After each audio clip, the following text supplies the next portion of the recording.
புதுச்சேரியில் பிரசித்தி பெற்ற மாசிமக திருவிழா இன்று கோலாகலமாக கொண்டாடப்பட்டது. புதுவையில் உள்ள அனைத்து ஆலயங்களில் இருந்து உற்சவர்கள் புறப்பட்டு வைத்தியக்குப்பம் கடற்கரை பகுதியில் தீர்த்தவாரி நடைபெறுவது வழக்கம்.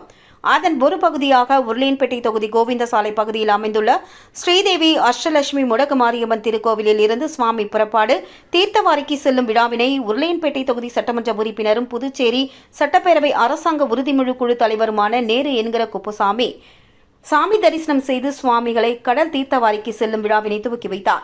மேலும் இதில் திருக்கோவில் நிர்வாகிகள், இளைஞர்கள், அப்பகுதி பொதுமக்கள் என திரளானோர் கலந்து கொண்டனர். இவ்விழாவிற்கான ஏற்பாடுகளை உபயதாரர்கள் டாக்டர் ராஜாராம், தமிழரசி, சுபாஸ்ரீ, ஐஸ்வர்யா, லட்சுமி பாலகிருஷ்ணன் குடும்பத்தினர் சிறப்பாக செய்து வருகின்றனர்.